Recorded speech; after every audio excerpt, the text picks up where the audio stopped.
All right, making sure I muted my phone. If you're going to be on microphone, muting your telephone would be fantastic. This meeting is being live streamed. Okay, got it. Good morning, good afternoon, and good evening to some. Welcome. This is the community briefing for today, August 5th. Had to double check the date. August 5th, 2021. And we have Mr. Michael Miller, who will be joining us shortly. My name is Gregory Sneed, and I'm a financial coach. I also market life insurance and teach financial literacy. Interesting, I attended a seminar on life insurance training, and the guy opened up, said, "Everyone here is going to die." Your option is, what you don't know is when and where. So, or how. Yeah. So just a little eye opening on that. Yes. That's a good opening. So if you are interested in life insurance, I can help you. I do market life insurance as well. But it was just an interesting way of how he opened the seminar and caught everybody's attention. So figured I'd give that a try. Everybody here is going to die. Nobody gets out alive. All right, so I have Lifesaver Financial Services in my company. I'll put information in the chat, and I help people get reacquainted with your money, because when you feel better about your money, you feel better about your life. Now, introducing our queen, Miss Crystal Mitchell. Good morning, everyone. Glad to have you all here. Thank you, guys. Glad to have you here. The community briefing is here for us, the community, and it's our voice and our place to place our voices and to help each other and support each other and mentor our community to a thriving place and not to this surviving place that we seem to find ourselves in. So thank you for joining us. My name is Crystal Mitchell. I'm the co-director of Recycling Black Dollars, as well as an entrepreneur and business owner here in Los Angeles. I host the Business Zone with Crystal and Gilbert every Friday afternoon at 3 o'clock. And we're also bringing information to our small business owners on becoming business ready, contract ready, and bank loan readiness. So thank you all. And go out and tell some friends, and you're going to get some great information here. And this, as I said, this community is your community.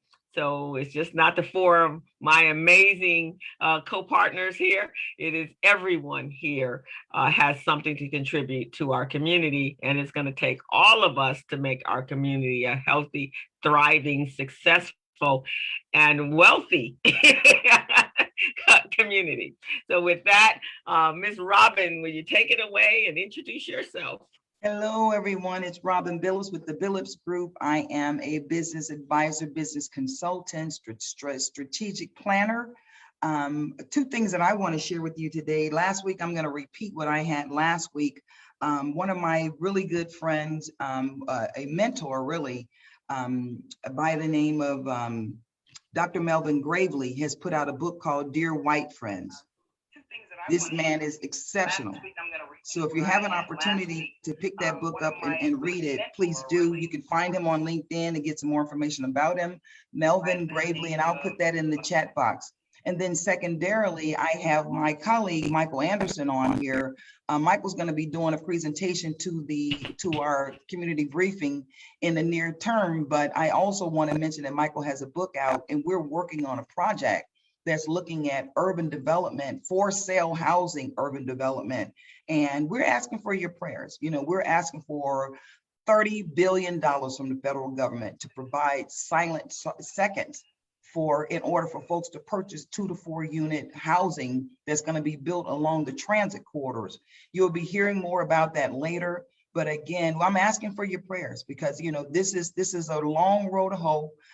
And then our presenter today is going to be sharing some information about development with his experience. And again, I look forward to it. I'm a deal junkie. I love real estate. So I'm excited for our presenter today. And more importantly, I'm excited to see Michael Banner, and I'm excited to see Jamar Wilson on here. I'm excited to see John May and Colette. These are people that are in the lending business, who know the game, who understand the game. They know what goes on behind the curtain, and they dial in when they can and provide the support that we need. So again, the community briefing is to educate so that you have resources and you can go out and implement whatever your successes are.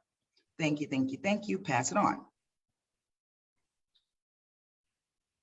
Gregory? Yeah, I was given that. Sometimes Stephen has something to enter in the front end, so I paused a moment to give him that opportunity. But our other co-host, Stephen Turner, will talk to us about his business and some information at the end of our seminar or workshop or broadcast. Okay, so it is my pleasure to welcome to the stage, if you will, Michael Miller, or Mike Miller. As you can see from his image, his presentation is going to be out of this world. He's coming to us from the mothership. He's too young to know that, right? Okay.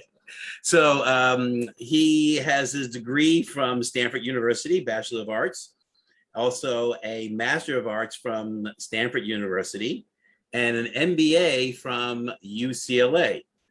Michael Anderson, you would know UCLA, which is the University of corner of Lenox Avenue.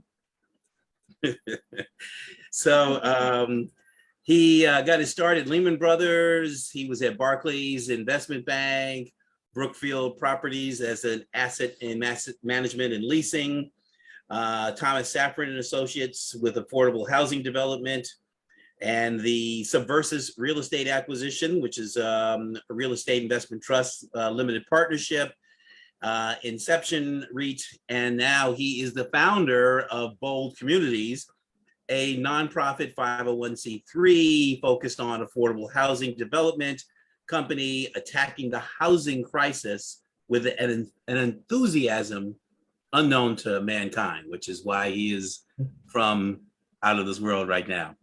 Please join me in welcoming Mike Miller. Thank you. Thanks, Gregory, and thanks, Stephen, who I met when I was at Thomas Safran Associates, Crystal, and the rest of the team for having me.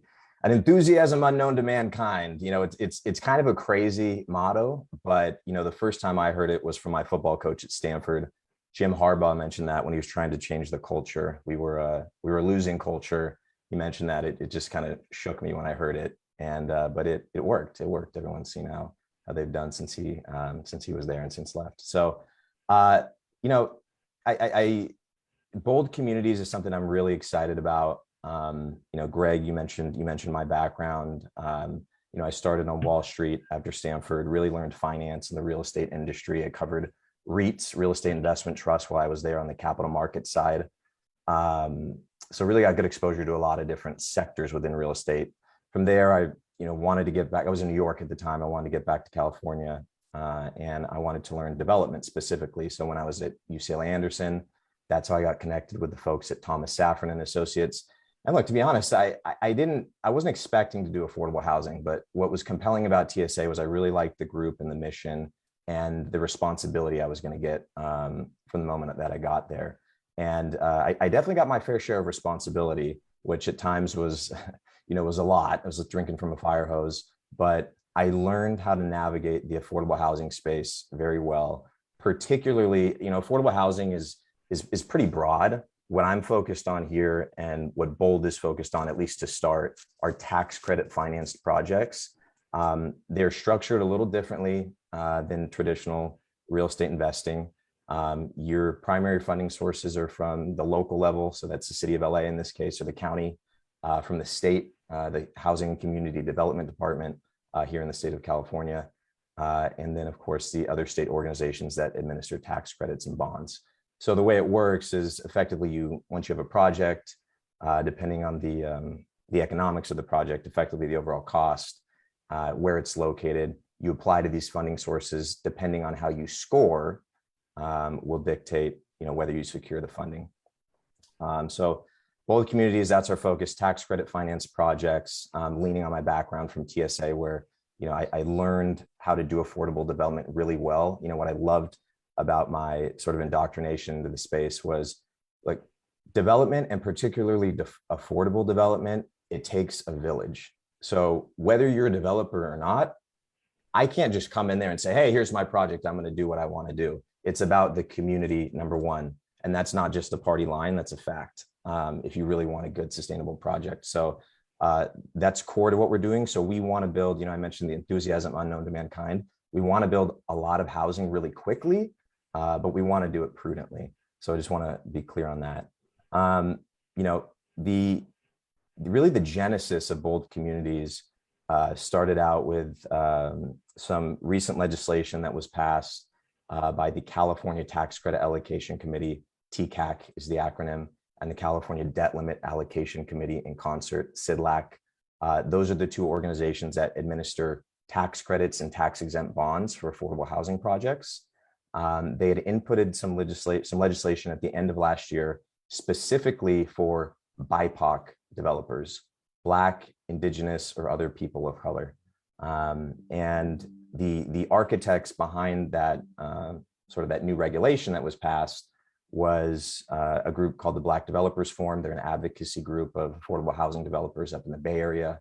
And there's probably about 40 members of that group. I'm a member of the group as well. It's relatively new, but their whole job is to, point out the inequities in the system, help address systemic racism, and get us back on equal footing. So, if that language, and I'll touch on the language in a second, but if that wasn't in there, there's no way I'd be able to start a group like Bold up by myself. The barriers to entry in affordable housing are very high. The way the regulations read, you have to have a lot of experience. And frankly, it's not something folks are going to have an opportunity to do unless they're, really intentional about it, and they can kind of find the right place to get the training and, really learn the game. So when that BIPOC legislation was passed, that allowed me to start Bold. And here's what's critical about the BIPOC legislation. There's two pieces. One is there's a set aside pool of funds for BIPOC developers that you can access to get tax credits and tax exempt bonds, which are competitive. And these specifically, what I'm speaking to, not to get into too much detail, but they're 4% tax credits. These used to be over the counter, but as more housing projects have come to the table, and there's been less government funding available, the tax credits are now competitive. And so when you bring a project to these committees to apply, you're competing against anywhere from 120 to 150 developers per round. So with the BIPOC pool, I'm just going to give you guys some numbers. Here's what that looks like. So in the last two rounds, so the first two rounds that BIPOC has existed, so this year for the 4% tax credits and bonds, there's been a total across both rounds of 251 total applications. Okay, 9 of those applications were from BIPOC developers, which just speaks to the stark, drastic lack of Black developers in affordable housing. We need so many more, and I'm all for that. And just to dig on that further, so that's roughly 3.5% of the total applications. And now, yes, there may be some others waiting in the wings, but I feared, I'd imagine it's not a much bigger number than that. Of those 9, 2 were for projects in the city of LA. So that's less than 1% of all the applications that were applied for in the BIPOC pool, city of LA, in these first 2 rounds. So hopefully those numbers kind of give you an idea of sort of where the problem and also the opportunity lies here. And that's what we're trying to address at Bold. We're one piece of it. I have a specialized knowledge in the space. I know how to navigate it. I have really good relationships. My time at the REIT prior, when I left TSA and between starting Bold, I learned a lot about, I was CFO of that vehicle. I learned a lot about how to run a business. I like to call it all the very boring, non-sexy, but extremely important infrastructure pieces of a business is what I learned, and the risk mitigation piece. So I combine that with my affordable housing specialties, and it's a nice mix. It's a nice mix, and it's a really compelling opportunity ahead of us. So that's a little bit about the BIPOC legislation. The total that they've allocated for this year was about $112 million worth of bonds. So they'll put about, and there's 3 rounds, so they'll put about 30 some odd million out per round. So there's one more round that's coming up. And I'm sure that'll get refined going into next year. It's been a work in progress, and it's getting better and better each time. Bold specifically, just to tell you what you guys were up to. So we're a small organization at the moment. I have a board of 5, 3 of which are independents. I'm on the board, and I have my CFO as well. She's on the board. We don't have any current projects. We have some pending LOIs that are out there, letters of intent for projects that I've identified, and I think I'm confident would score very well to secure public funding. Our focus is, and it's kind of just a structure of affordable housing. You go where the money is in affordable housing. A lot of stuff, because you need to win these applications. So a lot of the funding sources right now prioritize deep affordability, and to make deep, and which typically encompasses a population which is permanent supportive housing. That's usually chronically homeless. Within chronically homeless, that can be veterans, seniors, all of the above, and also low-income families is a piece that's prioritized, at the state, and then also at the city level. So as we look at projects that we're going after and think of, based on where those projects are, think about who we will partner with, because we will need to partner with somebody. And it's great. There's been a lot of affordable developers that have been eager to work with me, and I'm really grateful for their willingness to participate. We've concurrently, what we've been doing is we've been commenting on a lot of the policy of these regulations. So as I mentioned, there's that BIPOC carve out for a set aside pool and sort of a scoring advantage at the CIDLAC and the TCAC level. There's also now a BIPOC scoring incentive at the state level through HCD, one of the main funding engines. And I will be next week submitting comments to the Housing Authority of the City of LA, and also to HCID LA, the Housing and Community Investment Department. And really, it's, one of the rationale behind that is obviously it helps us as BIPOC Black developers, but two, the streamlining of funding, or I should say the lack thereof historically, has been created an undue cost burden to a lot of these affordable projects, time, resources, administrative sort of, just barriers. So, these really pushing for an alignment on the policy and from the BIPOC side, and having a BIPOC component implemented is really going to be critical to helping advance the mission, which is the state's objective and what all these other agencies have claimed, which now they're committed to racial equity and inclusion. So this is one way to do that very concretely. And I will say this: if you're a BIPOC developer now and you know how to source the right projects, you're going to be more competitive, just given sort of how the regs have changed at the state and the tax credit level. So it's in the interest of the city, the Housing Authority, any of these local funding agencies, to align the regulations, because you want to get projects, you want to back projects that are going to win. And if they're going to win, they're going to secure funding. If they're going to secure funding, they're going to build housing. So, and that's what we need. I'm a father, I'm a husband. I take my son to the park, and we see it on the streets every day, but there's a lot of homeless folks out there. And the sad part about it is a disproportionate amount of these homeless folks are Black relative to the population. And that needs to really be understood and needs to be addressed. And I am going to be a part of that solution here at Bold. And we are, we're excited about that. So, one thing I'll put out there to the community, look, as a founder, I can tell you, very directly, we are open and flexible. I think it's the best way to be in business. And, going back to my earlier comment about, it taking a village, we're open to partnership opportunities. And the obvious one would be, hey, I own a piece of land, or hey, I know somebody that owns a piece of land, or here's a piece of land in my neighborhood that may make sense for affordable housing, and you don't really know what to do with it and you need some guidance. Feel free to reach out, happy to have a conversation. But even beyond that, if you're a service provider, if you know service providers, asset managers, anything of that nature, if you want to be an advocate, if you want to know how you can help shape policy, I'm all ears. It takes a village.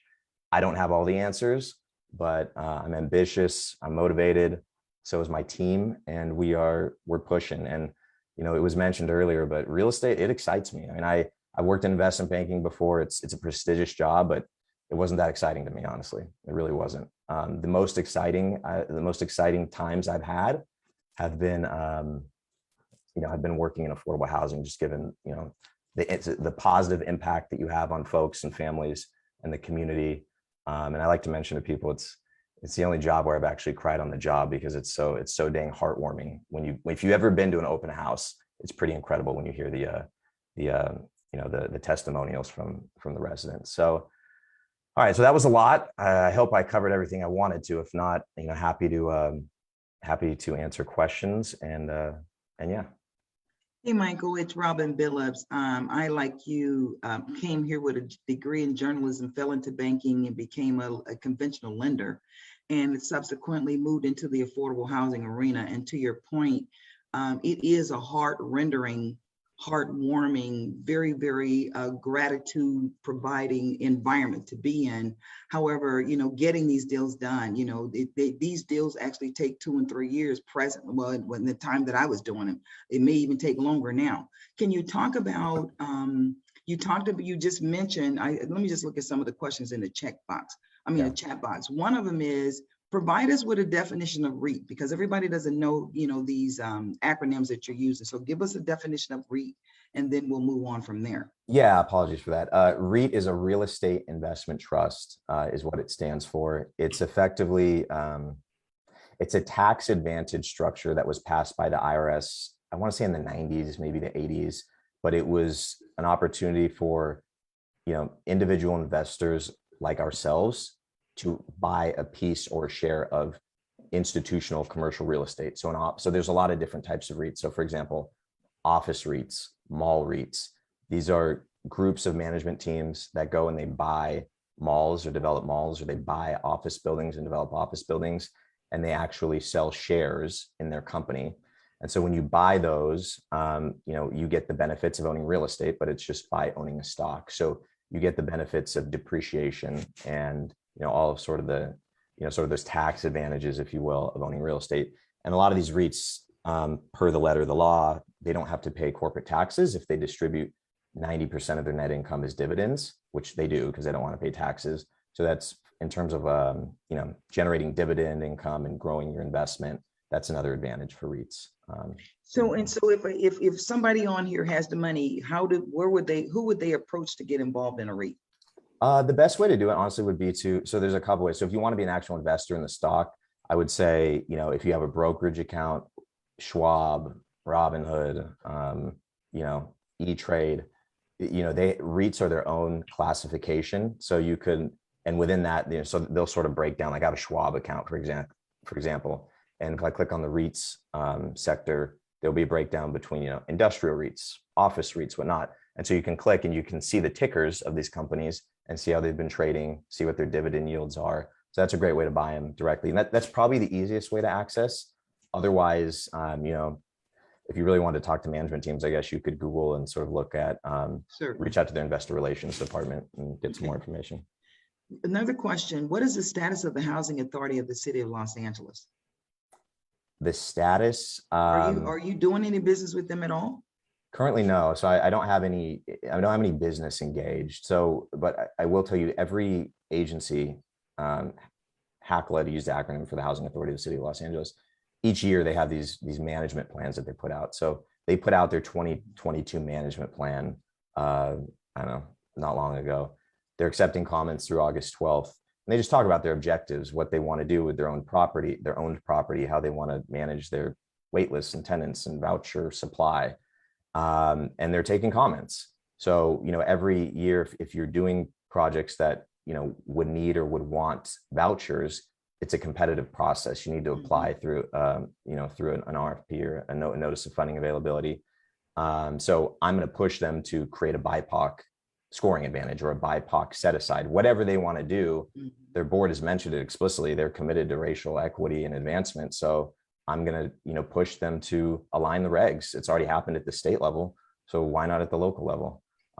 So that's where they're at today. I can't speak to what they're doing internally beyond that, but that's my plan. That's good. That's very good insight.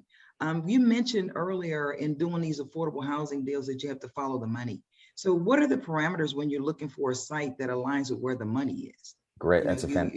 You mentioned, if somebody knows somebody that has a property, if the church has an extra, piece of land next to the church, blah, blah, blah, blah, blah. So what are the parameters when you look for these sites that align with where the money is? Yeah, Robin, that's an excellent question. So there's a few different ways to slice that, but I'll say there's a couple of things in particular. So one is, one of the main policy objectives with all these funding sources, these public funding sources, is the equitable distribution of affordable housing throughout communities. Mm-hmm.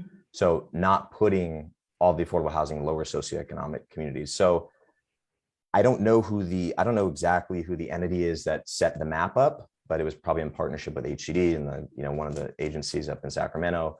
But there's a map that's publicly available, and they define what are called high and highest resource areas. And there's upcoming resource areas and lower resource areas. But if you can identify a project in a highest resource area, you will probably win every time, because it gives you this one extra point, and that one extra point, very few projects get it. So that's one piece. Another piece that'll help you is, as we know, the real estate market in Los Angeles is extremely expensive. So land tends to be a major hurdle in terms of making projects pencil. Now, if I have a project that's in a highest resource area and the land's expensive, I can probably get away with it.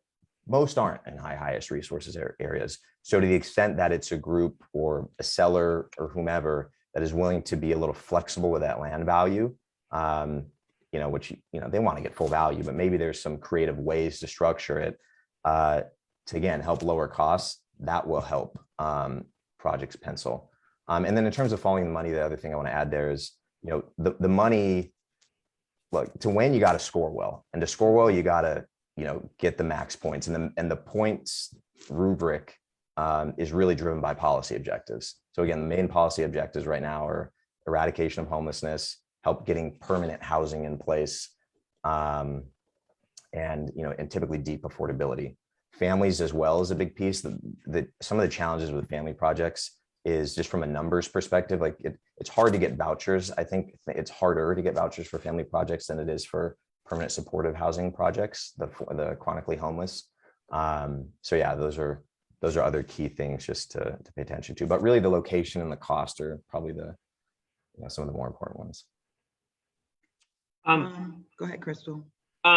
So, and I put this in the chat. So in Los Angeles currently, there's 66,000 people on the street that are homeless. And once the rent moratorium is lifted past COVID, we're probably going to have triple of that, but it's over 500,000 in the state of California.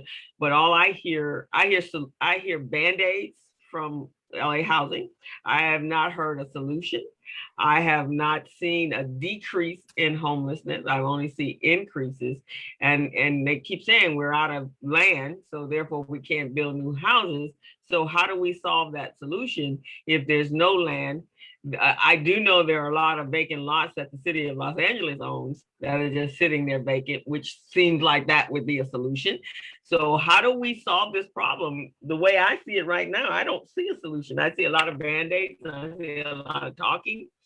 I hear a lot of, they must have replaced the homeless czar like 10 times, but we don't have a solution. So, and it's going to get, especially with, I've been to a number of the meetings for the housing, these facilities that are housing that is popping up all over the city of Los Angeles. And generally, the percentage that's allotted for affordable housing is like 15%, right?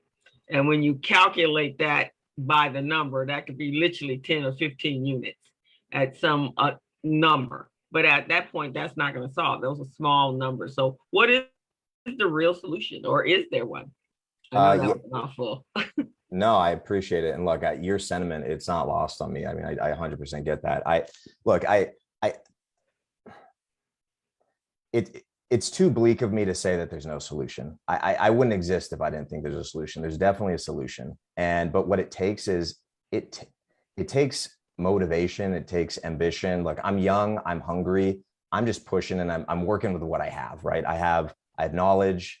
I know how to underwrite these projects and navigate these, navigate these regs and requirements. You say there's not a lot of land in LA. There may not be a lot of vacant land, but there's land. It just may need to get rezoned. You may need to be a little creative with how you think about it. You need to lower the barriers to making development difficult. The NIMBYs that cannot work. LA, people are only, yes, I think some people left, some people definitely moved out during COVID, but this is Southern California, barring a major earthquake. And even still after that, folks are going to continue to move here. So we need to invest in density and building up. So there may not be a lot of land, but there's not a lot of tall buildings, I'll tell you that much. So we need more of those. And we got to end, look, we have to press our council members to be on our side and to push this. We need to hold them accountable. I work with what I have here, which is, again, my knowledge of how to underwrite these projects. And Crystal, I agree. It takes a while. It does. But that's sort of kind of just the facts of the matter today. But I'd be lying to you if I said I wasn't trying to think creatively about who and how I can partner. So for example, Facebook, Amazon, Apple, Microsoft, these tech companies, they have housing equity trust funds. They're private money starting to deploy capital into communities. CVS, has it gone to LA yet? Not quite. CVS, I believe, has funded some projects in LA, but that capital provides more flexibility. It allows you to move faster. You need to find partners, mission-driven capital partners who are willing. Folks talk about, hey, we want double, triple bottom line returns. We want to help, racial equity and advancement. Okay, so then take a lower return. Don't make me go after the tax credit money, which is competitive. It's going to take longer. The red tape there's going to be a lot more of it, a lot more bureaucracy. City of LA kind of is what it is, right? If I know a project needs a zone change or, entitlements, it's going to be in the queue for a while, but it'll if once it gets approved and I can be confident the dollars are there, that building's going to go up.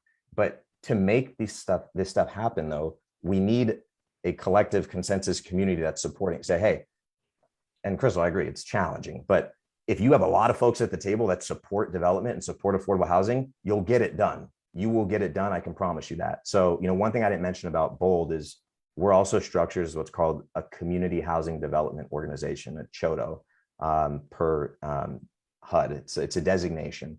Why that's important? That also provides a scoring advantage when applying to City of LA funds for home funds. So I'm trying to, at least for what I'm doing at BOLD, I'm setting it up in a way to be competitive, navigate the regs, secure funding.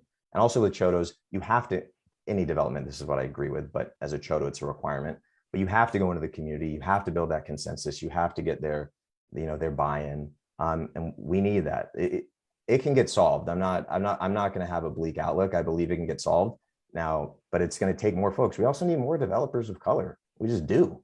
I welcome, we're in a housing crisis. I welcome more developers of color, we need that. So, yeah, hopefully.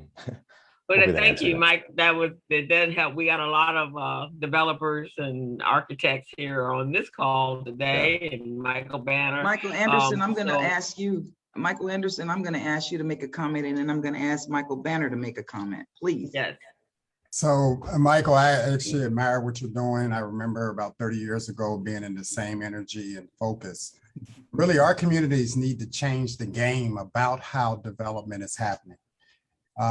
Law was a client of mine, and I've looked at them for the last 8 years, actually 9 years, looked at how they've changed proactively, developing their facilities by going to the market, getting capital sources to modernize the land that they own and control, to make possible for the airport to grow its revenues, right? So that's what the APM's about. That's what the Conrac's about. That's what all the new terminals.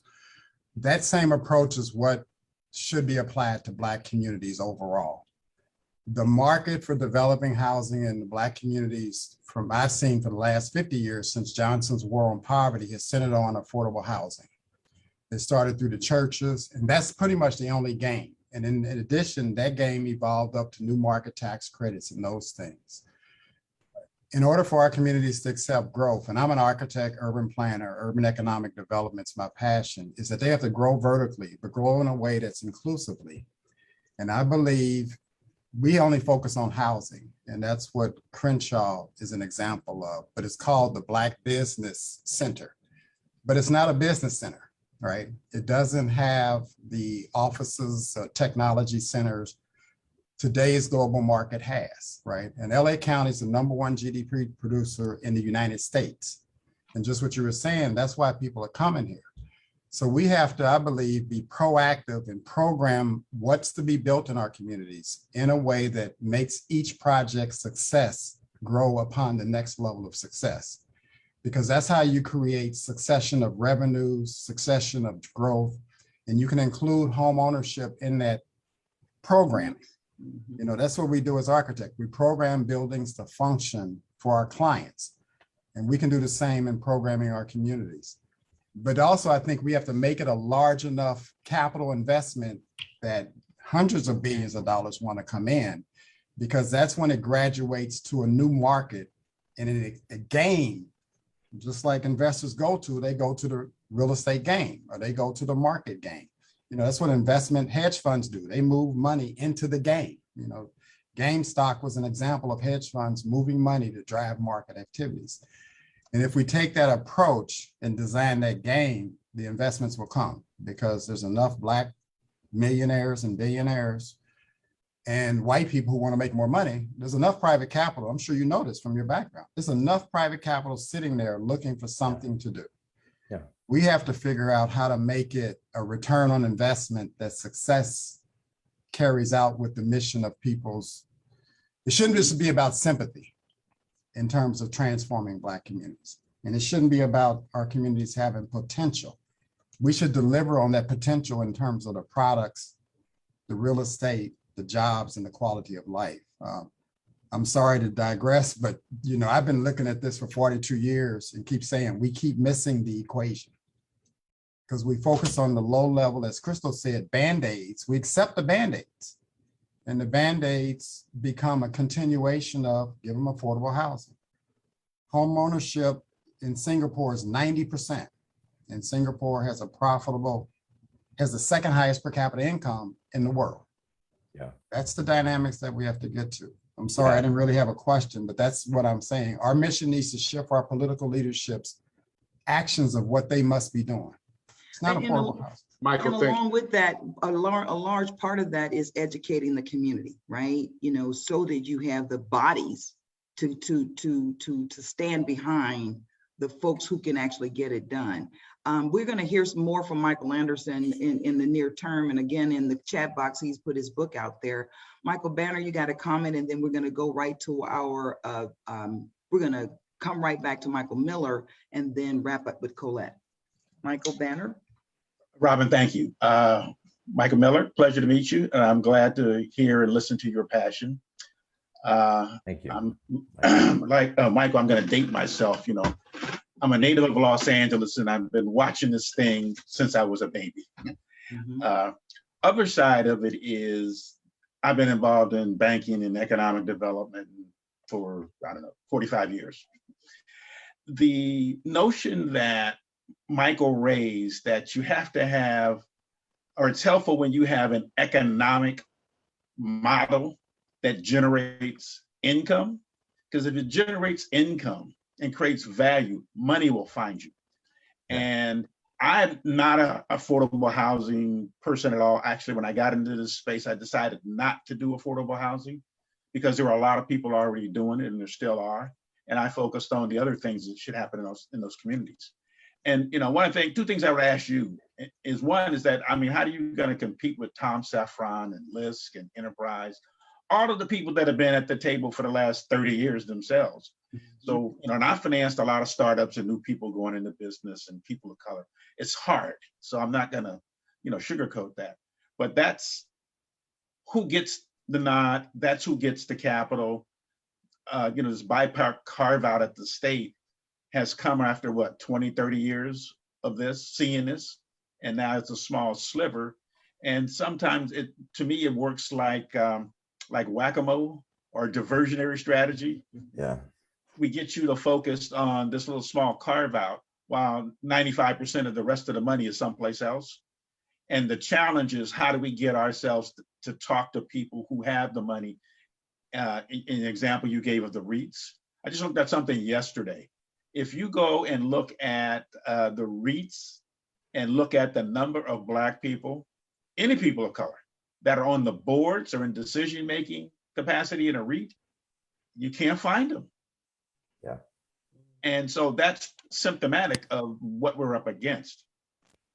And I've always taken the notion that getting money as opposed to behind a mega project is getting a lot more money in the small people's hands is a better strategy, at least from what I've seen in lower income communities and community colors. Because if we can back 10 people versus one big mega projects, you know, maybe 7 out of the 10 get through and grow. And maybe 3 of them don't work. But you know, the mega project is all or nothing. And that's never gonna usually get us to the table in a controlled environment. It's really gonna be we're along for the ride. So if I can help you, please reach out to me. I mean, I know and been around, know everybody. I mean, I've done stuff with SITLAC and because I don't tax credits. Everything else that has to do with tax exempt financing and tax credit. Oh, he froze. That's not housing. I've got experience. So I mean, Yeah, I stop me. Oh, there you go. Go ahead, Michael. Oh no, you were frozen for a second, but okay. Yeah, look, I'll say this. I hear those comments 100%. The tax credit model it's different. You're not, the way you make money when you build tax credits as an organization is through developer fee. There's no cash flow that you're getting. It's too costly to run the operation. The rents aren't high enough. So it's kind of like, that's what you're stuck with. I 100% agree. I want to create a model eventually where, I mean, I know how to do this. I was literally just was a CFO of a REIT where we can get access to public markets and it's sort of a mission-driven, publicly traded company. But again, that takes a village. Like that's why I'm definitely going to call you Michael Banner, and I'm definitely going to call you Michael Anderson, and anybody else on this call that wants to have a conversation, because I think there's some really great ideas. And you guys are veterans, you know the space, you know, you get it. You know, I'm not, like I said, I don't know everything. I'm just hungry. I know how to figure stuff out, and I want to be impactful. How I will compete with TSA, just to be clear on that one. Again, as a BIPOC, there's scoring advantages, major ones, major. It may not be a big pool now, but there's major ones, and I know how to navigate them. So it's not like I'm going to go compete. If anything, I'm going to go partner with these folks. The other thing to mention too, I didn't get into these details, but this BIPOC set aside, if you're a BIPOC and you partner with a group like a TSA, your developer fee is increased. It's increased. So there's now economic incentive for these groups to partner with me. So with a project, instead of that's eating costs and being held in place because they can't win at TCAC, come partner with both communities, get a higher fee. 0% of whatever is way worse than, you know, just getting something rather than nothing. So there's a way, you know, and I've given a lot of thought to that before I set this up. But again, I agree. It's a big issue. It's a big issue, but I'm starting with what I know and the knowledge that I have today, start getting housing up, build a track record, and to go get that big private money. Again, just what I've seen, you got to build up the track record. So that's what I'm working on doing. So day by day, chipping away. But I appreciate the comments. Awesome, Mike. I know when they were working, although I think it's been crashed at the Crenshaw Plaza Mall, I know they raised a lot of money coming together, partnering together. Although I hear the deal just was crushed for the people that were buying it, and they gave it to someone else. So I'm sure that's not going to go over real well for the Crenshaw community. But I do know that some of our solution is us working together and really creating that village, just like other ethnic groups do. And we really have to focus on us coming together to make that happen. So that's my thing. That's Recycling Black Dallas thing. If we help each other, support each other, become one unit, all Black people, not just people in just African Americans, but all Black people, will have a bigger voice and we'll have a bigger power, because we can't push things through one person at a time. Right. It has to be a massive group of people. So the village, it requires the village. So that means all 13% of us. Michael, thank you again. This has been, it's so enlightening. I'm like Michael Banner and I'm like Michael Anderson. You know, I spent 27 years in commercial real estate construction financing, and 8 of those years doing affordable housing. And the reason why I left is because my manager was telling me I needed to sell some derivatives to my affordable housing clients. And I'm like, no, you can't explain it to me enough that I can explain it to my clients. They trust me. And so I wasn't willing to do it. So how are you going to tell me to sell an insurance policy for the bank to the client just in case they default? So you're going to get everything. And so again, I really, really thank you. This stuff is very high level, but at the end of the day, it really is about, how do we address the needs of our community?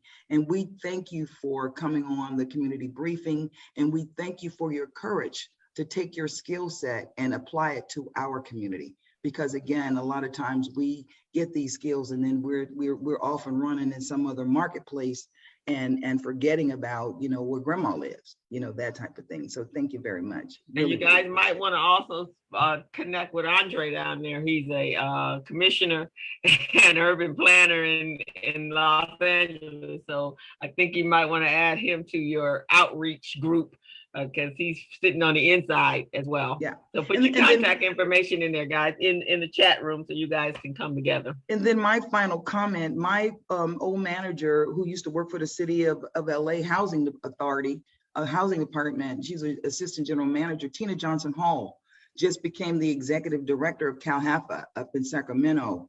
And that's an excellent move. She's been on that board for a number of years. And the girl grew up in South Central Los Angeles. Her mama owned a beauty shop.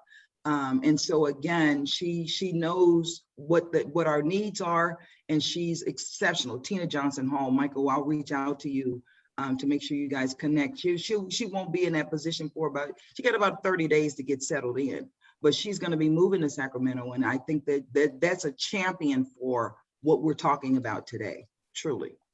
Yeah, I 100% agree. I would love to connect with her. Yeah, like this is such a pleasure to be here and just to meet everybody. And like I love giving back. This isn't lost on anybody on this call, but it's an absolute travesty what happened with the impacts of redlining to our community is absolutely it's a joke. So it's time to right those wrongs. So day by day. And I think to your point, I think we should probably have a show talking about that, right? Yeah. Because people need to be a little bit more educated on how that works. And especially if they're right now refinancing or purchasing, and most people never read the appraisal. They never read the appraisal. They never say, don't send a white boy from Orange County. I'll tell them in a minute. Do not send somebody who does not understand 90302 zip code. And I will know if they do or not, So on that, I have Colette. Yes. Okay. Colette, what do you have for us? You know what? I thank you guys so much today. And Michael, thank you for sharing today. Actually, your fellow alum, Anderson alum, I see doing great things in the community as well. And so it's really nice to see good work going on. And for all of you all on the real estate market, I applaud you because it's complex, it is challenging, it requires a lot of funding and money. And I applaud you all for the work that you're doing to help the community to try to find this affordable housing that is so desperately needed. So keep doing that good work, you guys. It is work worth doing. And so keep doing that. So I just had a couple of things I wanted to share today on really the PPP actually. So as you all know, in terms of different funding options, the EIDL is still open for those of you that have not applied. I encourage you to do that right away. It's easier, SBA, for those that have been late applying, they're getting quick response and getting money right away if you had economic impact and economic loss during the pandemic. For those that have gotten stuck into what I'll call the vortex, from a document or getting repeated emails from the SBA. Some of you might still be in that vortex, but if you're applying now, you should be able to get a quick response as well. And they are asking for additional documents and things right now, but they are not things that all of the businesses on this call would not be able to participate in.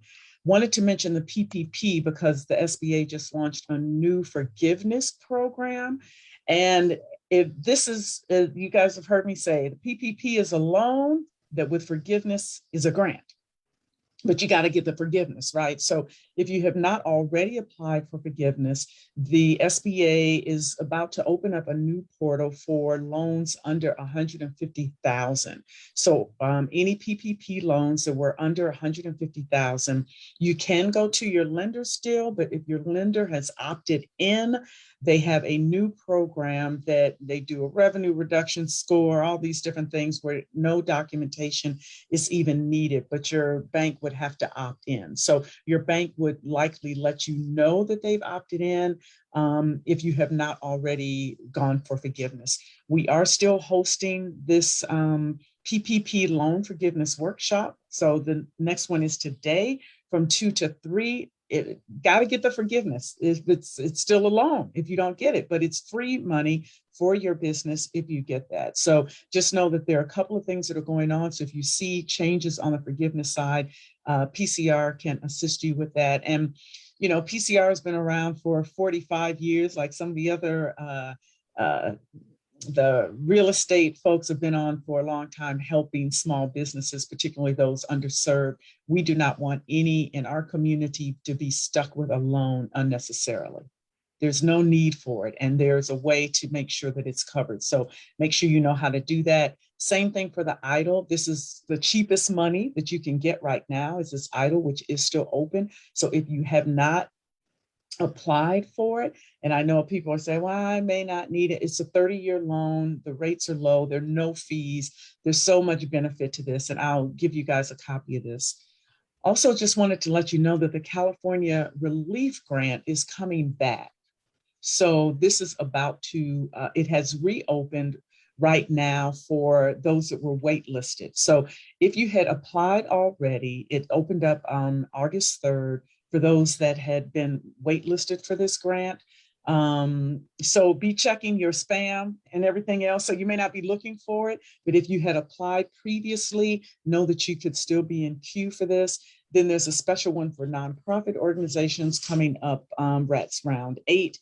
And then in round 9, there's going to be new applications. So for anyone that has not yet applied for this California Relief Grant, then you can still apply starting September 9th.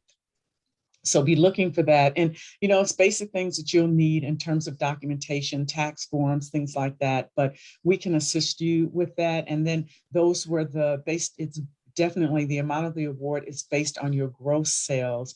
And you do have to understand what the implications are in terms of loss for your business. But if you've made over 2.5 million, then you don't qualify in terms of gross sales, but there is opportunity there. Then there's this program, it's the first Black Accelerator program. Wanted to share this because this is the first program I've seen for personal services for Black entrepreneurs. LISC is joining this program. The application period is through tomorrow. They have a bunch of informational webinars that are posted online that you'll be able to find. But I encourage anyone that has been doing personal service, personal care industry, could be massage therapist, hairstyle, whatever it is that you're doing in personal care, this could be a great opportunity for you to be in this program. There was no money attached to it yet, but you know, hopefully it would be able to assist you and hopefully expedite the recovery, because, you know, I'm hearing that recovery is still slow in our community. So people are, a lot of businesses are not, they're not back 100%. You may be open, but recovery has not yet come. So some are working 40% of where they were, 60% of where they were. And so you want to get a jump start to move forward. And so I encourage you to share this program, but the application deadline for this is tomorrow. Then also these grant resources I'm going to include into the chat as well. And then there's one here, if anybody knows someone in the city of Ontario, they do have a loan to grant program. So like that PPP program, there are requirements for it, but it's a loan that can turn into a grant, and that ends in August of 8/24. So, and then the other links are in here for you to be able to see.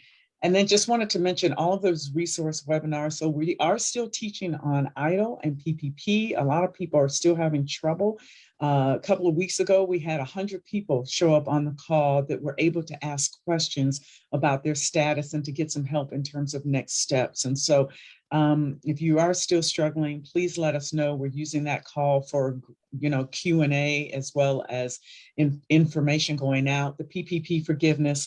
And then I just wanted to mention, we also have a new branding for success. So that's a new workshop. There's one starting today, and Sahar Andrade is our instructor who's teaching that workshop, and it'll be really great. You will walk away with a plan for your brand after that workshop. So I encourage you to participate. Then finally, just wanted to share for those businesses or individuals, particularly that are unbanked, there's the new child tax credits. People need to be banked in order to really get this. There are a lot of good reasons to be banked. So I just wanted to add this information in. If you know people that might benefit, but maybe they don't have a bank account, they're still using, other fast cash tools. The FDIC has some really great information on why to open a bank account, and then how to open one, and to get the additional safety and then the transferability. So the money from the government will go directly to that account. So I encourage those that are not banked to consider it and to please share this with our community. There are like 7 million households without a bank account. And I would suspect that a high number of those are in the Black and Brown community. So let's not let that be a reason why we can't get the monies that we are deserving as part of the programs that are available.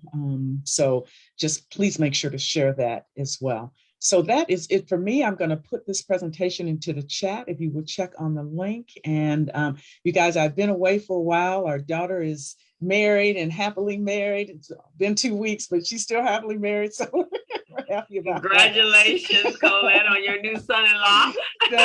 Thank you.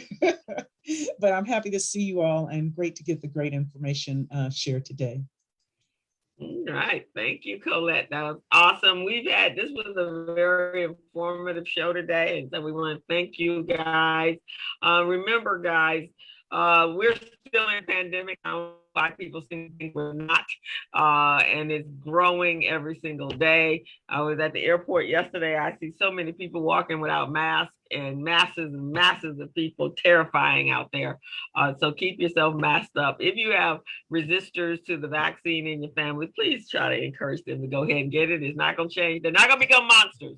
I'm not a monster, and I was the first one to get it. So we want to make sure that we do get back, because I can see a pending, I may be in the doom and gloom today, but I see a pending shutdown on its way back.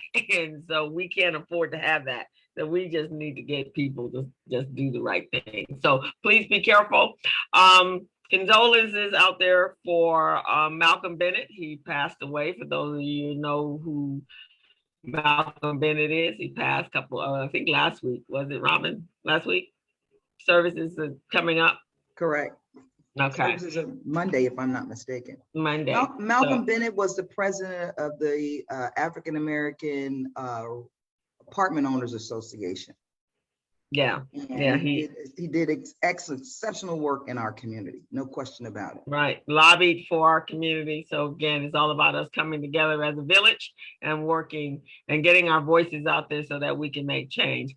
Mike Miller, thank you so much. And thank you for all the other people that contribute. And let's start working together and making a change in our community. We've got enough bankers here, enough real estate people, enough urban planners on this, that we can make a change for the better. And thank you, Colette, our correspondent on the money side. And we appreciate you all. We're going to take it to Stephen. Stephen, where are you? Stephen Lee? Just popped out. Okay. He was going to tell us who our guest is going to be. I believe here's his message. Next week's special guest is Dwayne Gathers. He just discussed our political system and our political system is doing, and should we be addressing equity and inclusion. More information on our www.communitybriefing.com. That should Dwayne be a Mathers. great show. So go tell a friend, come back next week, and and I think that's the first step to be truthful, Mike. All Michaels is the political side. Our politicians don't seem to be working for us, or at least it doesn't visually seem like they're working for us. So we need to be able to figure out how we can get them to that we're the value. We're the ones that put them in office, and therefore we're the ones they should be bending over backwards for, like in everybody else's community. So please come back next week and tell everyone you know to come out and continue to support the community briefing. The show will be archived on our website called the communitybriefing.com, and you can find the previous speakers there. And Michael Banner says, is it time for a new mayor? Well, we already know it's time. The one we got is going to India. He jumped ship already, right? Yeah, so yes, do you guys know anybody that can run for mayor that's going to be benefiting all the people, the Black, the brown, the Asian, the white people, all of the people that live in this state, and not just some people. So have a great week, guys. Be safe, and we will see you next week. Thank you. Fight on, fight Thank on. Take care. And thank you to my co-host. Yeah. Bye-bye. Thank you, Colette. Thank you to everyone. Have a great day. Thank you. Thank you. You're welcome. See you, Mr. Greg. Thank you, Myrna, for coming in. Thank you, Kevin. Hey, Look at that. just Kevin is you on the golf course. Are you in LA or are you in Vegas, dude? just got back this morning at 9. I'm in California. Okay. All right. Yeah, trying to catch up with that Robin Billups. Okay. Well, you better call her right now. So. You better call her now before she jump on another call. No, I dropped her a chat so she can let me know when she's got some time. I know how busy she is. I know. We all are. So I thank you, know. guys. All right, bye. Bye.